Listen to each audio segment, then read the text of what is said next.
now. And so we are going to take just this little bit of time that we have left this morning to talk about the screens that consume so much of our life. And we're going to talk about specifically redeeming the screen. Now, you may not be familiar with the word redeem. This is essentially what redeem is. Redeem is to take what is broken and to make it beautiful.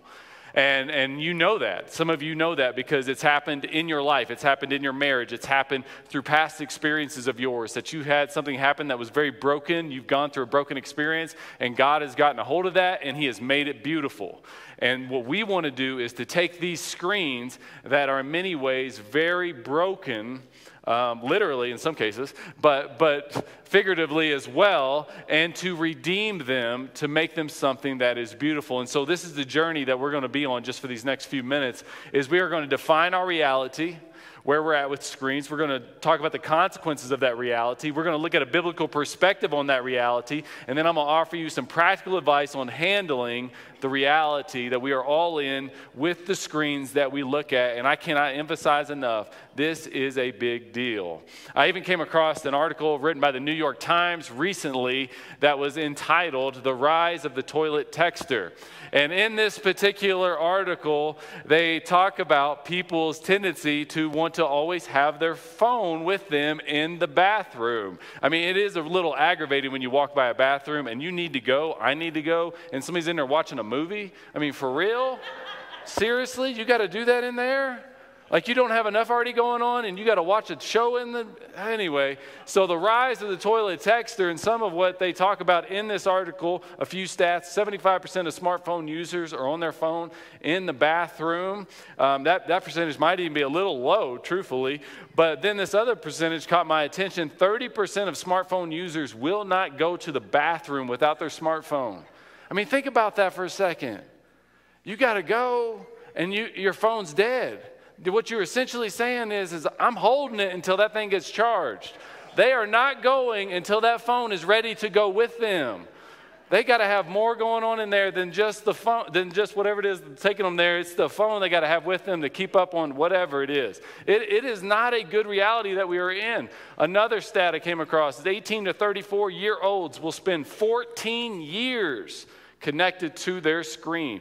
That age range right now in our society, when their life is over, they will have spent 14 years connected to a screen in some capacity. Another stat, 68% of 18 to 34-year-olds don't go 1 hour without checking their phones. And so we have a concerning reality that is before us, a reality that affects us emotionally, it affects us spiritually, it affects us intellectually, it affects us relationally, and it even affects us physically. It'll affect you physically. For example, I have a video to show you of how being on your phone can physically affect you. Please check this out, and you'll see what I'm talking about.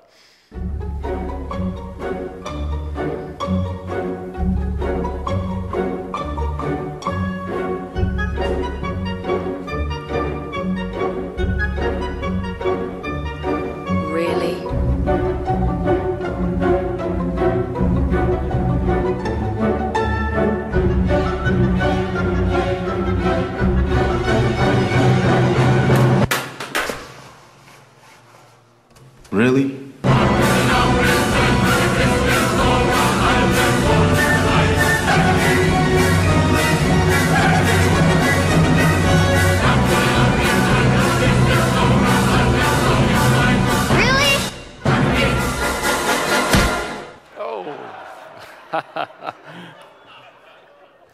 Well, as what I'm getting at here is that these screens are something that is absolutely allowed, and they are absolutely not going away for any of us. But what we have to recognize is that there are many things in the Bible that are allowed, or there are many things in our lives that are allowed, but as the Bible would teach us, they aren't necessarily beneficial towards us. As Paul wrote in 1 Corinthians, I have the right to do anything you say, but not everything is beneficial. I have the right to do anything, but not everything is constructive. And what he's talking about here is a scenario in which meat is being eaten that had been sacrificed to idols. And Paul is explaining to this church in this chapter, he's saying to them, that meat was sacrificed to nothing. It was sacrificed to a piece of wood. There wasn't anything that meat actually was going towards that is going to have any significance in your life. So just eat the meat. But then if somebody interjects and says, you know what, that meat was sacrificed to an idol, you shouldn't eat it. Then Paul says, you know what, it's permissible, but in that scenario, in that situation, it's not beneficial. And when it comes to the screens that we have, that we are often connected to, whether it's iPad, whether it's a phone, even the television or the computer, and I'm not totally talking about work. I know that's unavoidable for many of you. That's not what we're getting at here as a focus point. But what we are saying is that it's allowed, but it isn't necessarily constructive. Case in point, some of the consequences of the reality that we are in now. Adverse effects of too much screen time, number one is sleep. That the more you are on your phone, specifically the more you're on your phone closer to the time you go to sleep, will cause you to sleep worse at night. Maybe the reason why we wake up so tired in the morning isn't because of the fact that we have to wake up early. It's the fact that we were on our phone late. One study, in fact, and everything I'm sharing with you is supported by multiple studies. 74% of 18 to 34-year-olds say the last thing they see before they go to bed and the first thing they see when they wake up is their phone. Well, that has an impact on the way they sleep, and truthfully, it has an impact on the way you sleep and I sleep as well. Multiple studies show that when someone separates from their phone 30 to 60 minutes before they go to bed, versus looking at that phone and then just going to bed, they have a significantly better night's sleep. So the point is when you essentially fast for that 30 or 60 minutes before you go to bed and fall asleep from your phone, you're actually going to sleep better through that night. And so the first thing that it'll affect, that those screens affect, is your sleep. The second thing it affects is your weight. That the more we are connected to the screen, the more likely we are to gain some extra weight that we don't need. This is especially true with kids as well. This study, a large body of research, has demonstrated relationships between greater amounts of screen media use, television, video games, computers, and obesity in children and adolescents. In fact, obesity is one of the most strongly proven outcomes of screen media exposure. Many studies find that children who spend more time watching or playing with the screen media have greater body fatness and obesity than children who spend less time with their screen media. And so what's happening is the kid's playing a video game and he's drinking a big gulp or some other type of soda, and he's just sucking it down, or she's drinking it, and they're just playing their game, and they're not active. They're not getting out and burning those calories off.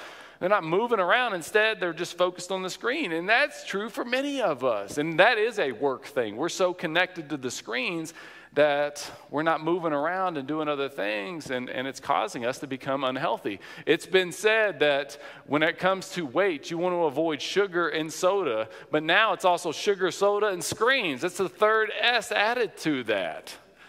The third effect is this, and if you didn't catch this, you will. It's an acronym of SWAT. So you have first sleep, second weight, third effect is attention. That you can have your attention is not going to be nearly as strong in different situations if you are connected to a screen too much during the day. I mean, one of the reasons why I try to really keep the sermons at 30 minutes-ish is because people's attention span is just significantly less than what it used to be. And that's probably still long, but you got to make this time somewhat meaningful. But one study said this: screen time is connected with inattention problems. Specifically, if that screen time is larger than 2 hours, it can dramatically decrease attention spans and increase impulsive behaviors. And again, we've seen so much of this with our kids or even our grandkids. And then if you're somebody or you have somebody in your life who's ADHD, they are going to be more drawn towards video games that are violent, movies that are violent, high action type of shows, because it's stimulating their mind, and they don't, for whatever reason, have other things in their life that can offset some of that, and so they have to get that thing to stimulate them, and it's just drawing them into things that are actually going to cause more impulsive behavior. And the T is this: it's talking. And this is important for those of us with kids. And this was very, very convicting, this study for myself, this study that was done in France. It says a study was completed in France in Colade 2019, found that children exposed to screens in the morning before nursery or school were 3 times more likely to develop a language disorder. They looked at exposure to screen at different times of the day, and morning exposure was most linked to language difficulties. And so my kids are all early risers. Even I had a kid this morning wake up at 5:30 in the morning, and I'm just like, for real? Like, why? Why do you do this to me? And in those moments, I get it. I have done it. You just give them an iPad. You give them something to look at and just say, go away. Let me sleep for another hour. Do you not know what kind of day I have? Please. And unfortunately, that has an adverse effect on their talking. And there's a difference between the morning cartoons and the iPads. And we have found that with our kids to be very, very true, that iPad or even that phone, it is difficult to get them away from. A television, if you let them watch a Saturday morning or a Sunday morning cartoon for 30 minutes, that's a thing. And we need to consider the length of that. But you can break them away from that a whole lot easier than you can break them away from the iPad. And what these studies are showing is like it's actually affecting these kids' minds and the way they communicate. And they are not communicating better. And that's something to really, really consider. Now, what all of that leads us to is this reality, is that these screens for us are becoming something that we get comfort from. We get direction from. It feels avoided often in our lives. If we feel unsatisfied in some aspect of our life, we will go find some content that's on a screen. You know what I'm talking about? I'm talking about an idol. That screen has essentially become a little mini God for us. And that brings us into the biblical perspective on this, because I understand it's very odd. And maybe I've even got people that didn't come to church today because they thought, why do I want to go to church and hear about a screen? Well, the reality is like I understand the Bible does not specifically speak to this technology, but the Bible does speak to us having idols in our life. In the Old Testament, in the book of Exodus, Deuteronomy, Leviticus, Numbers, it's the story of Israel. And it's a story of a people who struggled with this temptation to get drawn into idol worship. And these other gods of these other nations. And it ultimately culminated, finally, after 40 years wandering in the desert, of Joshua leading the Israelites, after Moses essentially hands the baton off to him, leading the Israelites into the promised land, where once they're there, they begin to conquer these foreign nations and these foreign people, and they establish themselves as the primary resident of that piece of that part of the world. And as they do that, there is still this temptation to worship these other gods. And so at the end of the book of Joshua, Joshua stands up before them, 110 years old now. While his disposition doesn't carry the weight that it once did, his credibility still does. And he looks at all of them and he says this to this crowd as he offers them this last charge, the people of Israel. Now fear the Lord and serve him with all faithfulness. Throw away the gods your ancestors worshiped beyond the Euphrates River and in Egypt, and serve the Lord. But if serving the Lord seems undesirable to you, then choose for yourselves this day whom you will serve. Whether the gods your ancestors served beyond the Euphrates or the gods of the Amorites in whose land you are living. But as for me and my household, we will serve the Lord. And I get it. These little gods in your life, it may not be a screen for you. Some of you might even have somehow, some way been able to avoid even getting a cell phone in your life, which is an incredible accomplishment, truthfully. But you still got other idols. And maybe it's career, maybe it's money, maybe it's your body, maybe it's health, maybe it's your appearance. We have these things in our life, and Joshua looks at them and says, look, you are going to have to make a choice. To not to choose is still to choose. You have a choice what you are going to serve with your life. And it's either going to be the one true God or it's going to be these fake gods that you create. And for many of us, the God that we have in our life is a screen. And why do I say that? Because I know how hard it is to say no to the screen. And as soon as you can't say no to something, it is beginning to become an idol in your life.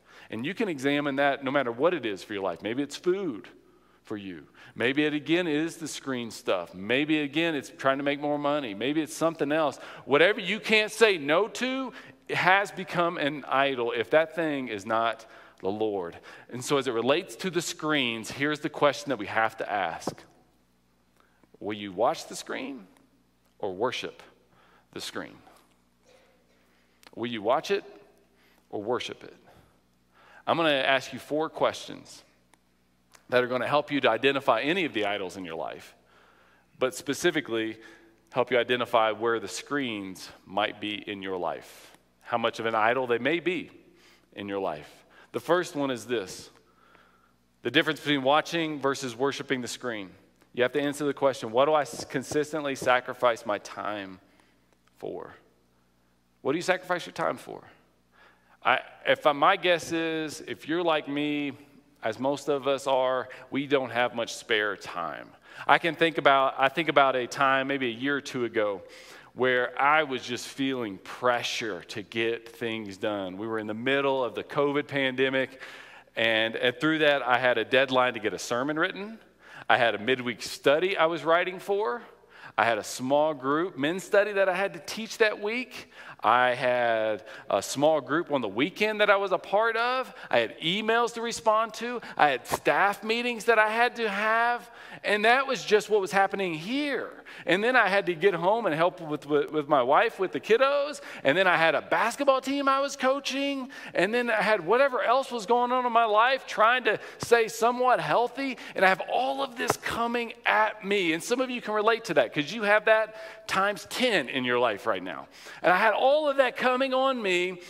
And some point in time in the morning, I had my phone, and for one reason, I have no idea, or another, again, I have no idea, I looked at my phone and I looked at Facebook.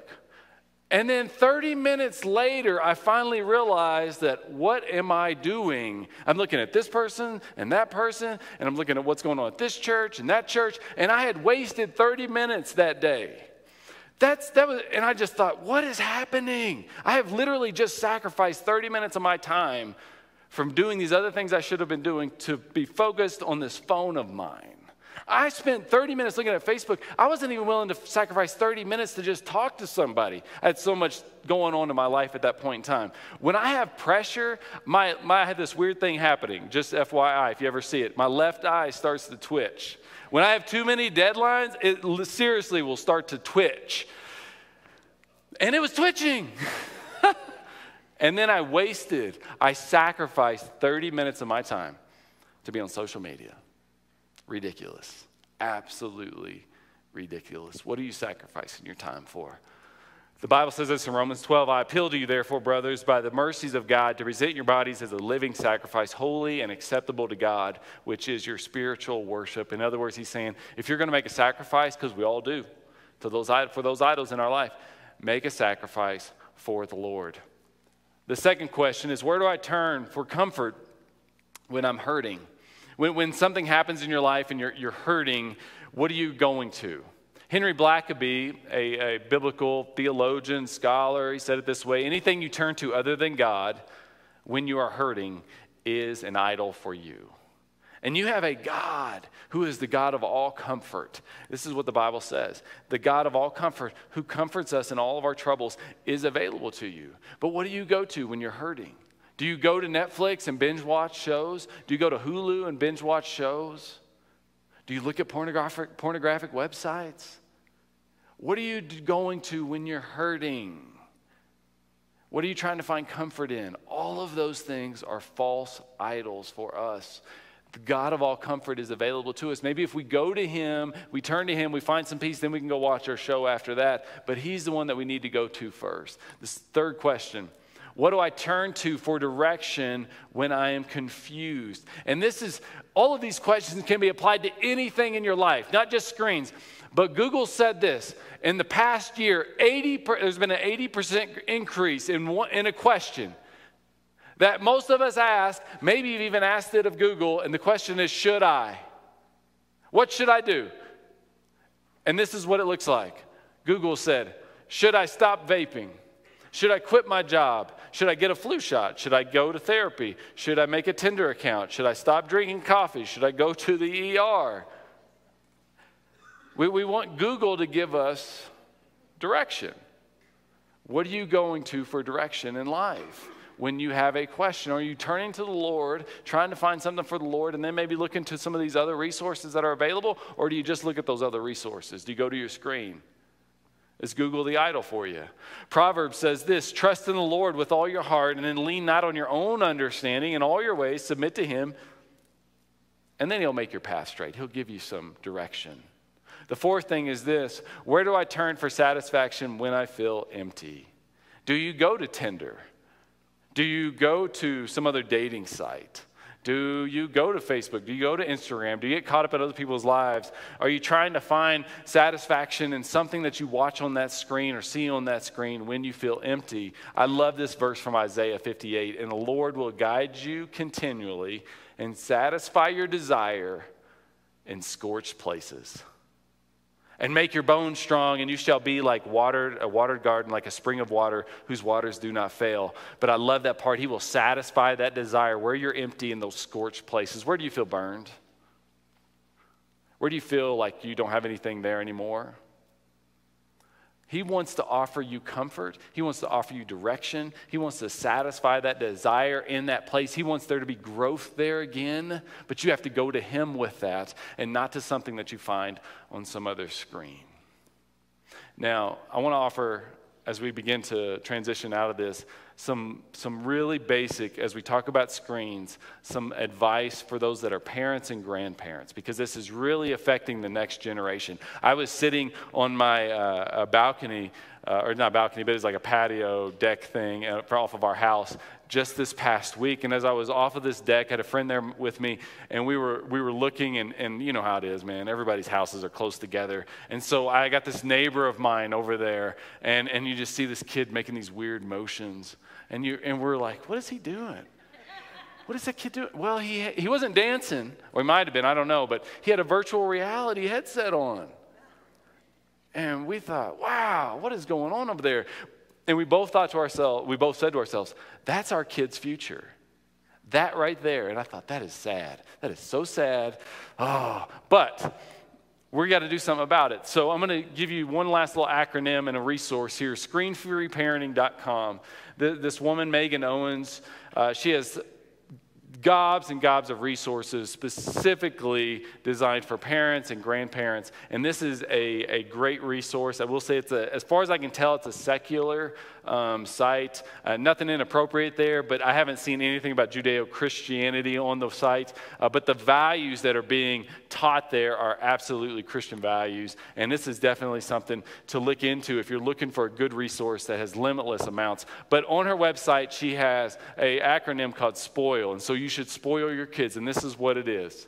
Okay, with as it relates to screen time. And Megan Owens is a Nazi when it comes to screens, just FYI. Like, she is 1940s, throw your phone into the toilet, flush it down the drain, and then go raise your kids kind of parenting style. So I'm not saying go that far with it, and she even says don't go that far with it, but this is what inspired, out of her experience and her doctorate, PhD, she came up with this acronym. The first thing our kids need is this, that we need to be reminded of, is they need social time.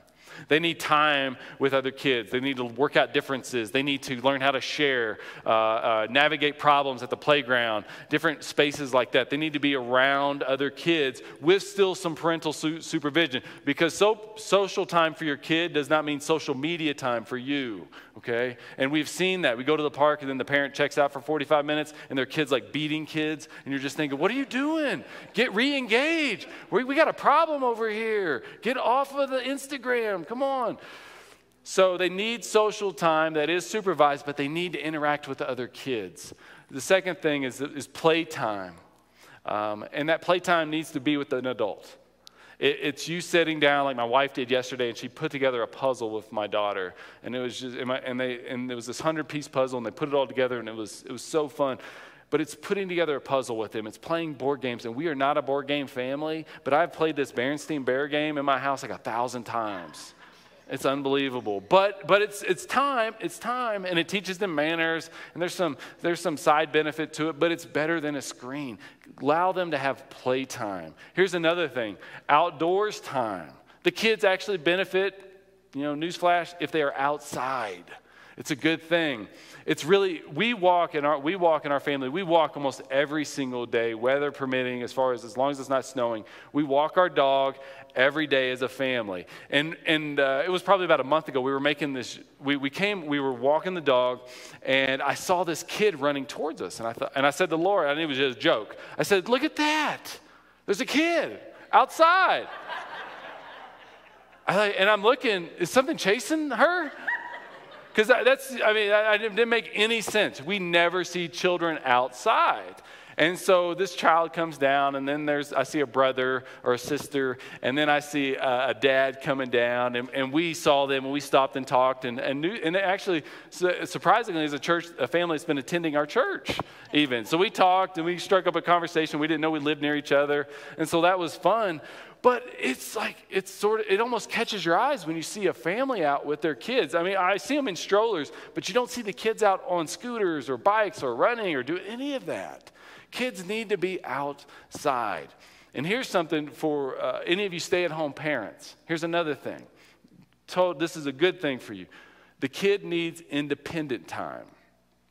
In other words, I know you feel like you have to entertain that child of yours every minute of the day. Some of you feel that way. I get it. You don't have to do that. All right? You need to clean your house, and you need to make meals and lunches and dinners, and you need to take a shower, and maybe you got a little side job where you're working 10 or 15 hours. You need to go do that too.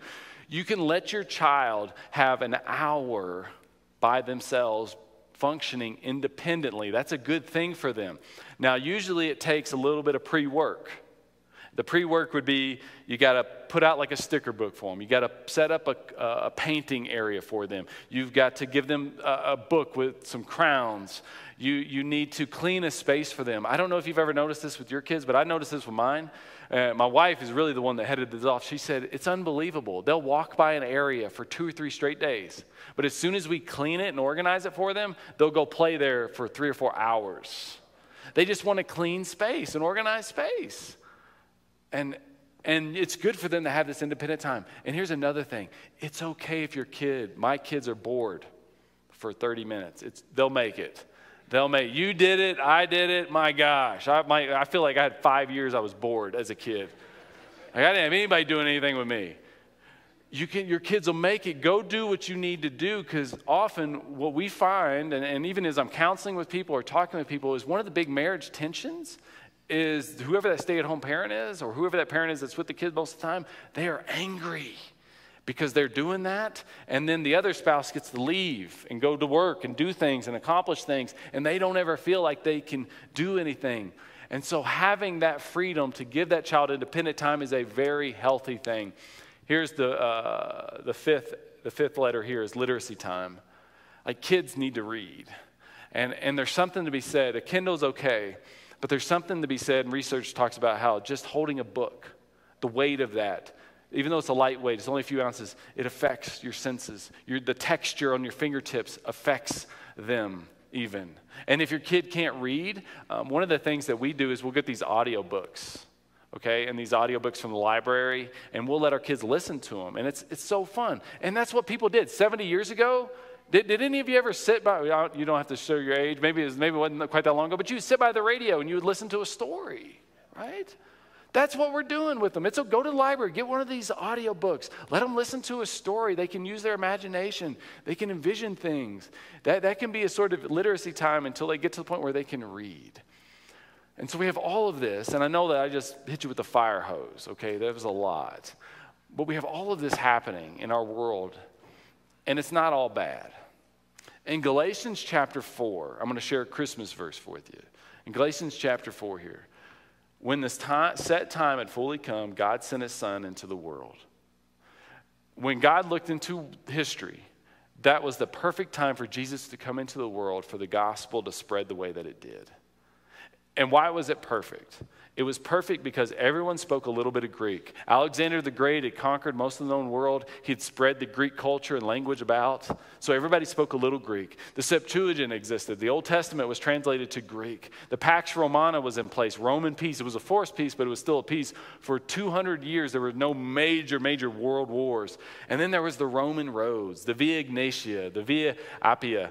These were present in this particular time of the world. And that was important because when the gospel became known, then the apostles could go out and share that gospel with all the world because there wasn't a war to navigate around. There were roads to travel on, and everyone spoke a little bit of the same language because they could all speak a little bit of Greek. Now you fast forward to today. Whenever you think about that highway, and what we have today is an information superhighway. And it's the internet, it's apps, it's YouTube. And you can go to these sites, and here's the thing. You might not be able to speak a different language, or you might not be able to speak another language, but this technology can translate the good news into somebody else's language, and they can understand it. It's incredible. There are apps like Speechify that will do that. They have 20, 30 different languages that you can understand a message in. YouTube has 80 different languages available. And my point to you is this, is that we have this new highway that's available to all of us to get the gospel into the world. So we don't want to give up on the screens, but we want to redeem the screen that is before us and use it for the glory of God. And so as a church, we're not cutting back on it. We're going to invest in our media. We're going to invest in having a good online presence. We are going to seek to redeem the screens in our world because that's the message that people need in the world. Because the time that we have now, it might go away. You see the way that things get restricted in other countries? I don't see that decreasing. I see that increasing. And so we have a window of opportunity now to get the gospel message into the world more and more and more. And we got to take advantage of it now because it may not be there, it may not be available to us in the future. And that's just one of the ways. It's one of the ways that we're trying to redeem the screen because we know we don't have a lot of time to do it. Ephesians says this, making the most of your time, because we all have a little bit of time. So don't waste your time on screens. You know, you can look at them, but don't waste your time on those screens. Don't be addicted to the screen. Say no to the screen. Make the most of your time because the days, man, they are evil. And when we waste days and weeks and months of our lives looking at screens and watching shows, there is so much good out there that's not happening because we're doing that. And so again, redeem the screens in your life. And if you got any questions about any of the stuff we talked about, obviously I'm available and would be happy to share with you. And we even, one last thing, and then we're going to pray. I'm going to have an elder come up here. In May, I've got a guy coming in who's an expert on this, and we're going to have a big Q&A for a couple of hours with parents and grandparents, whoever wants to be here, about screens. He has his PhD in this topic, so keep an eye out for that. That'll be May 22nd. Really want you to be a part of that and take advantage of it. So let's have a word of prayer, and then again, we'll dismiss. Father, thank you so much for this morning. I pray that, God, in whatever sense these screens control our lives, we surrender it to you, Father. May we serve you. May we choose you in all that we do. And again, we are so grateful for all that you've given us in Jesus Christ. And we pray this in his name.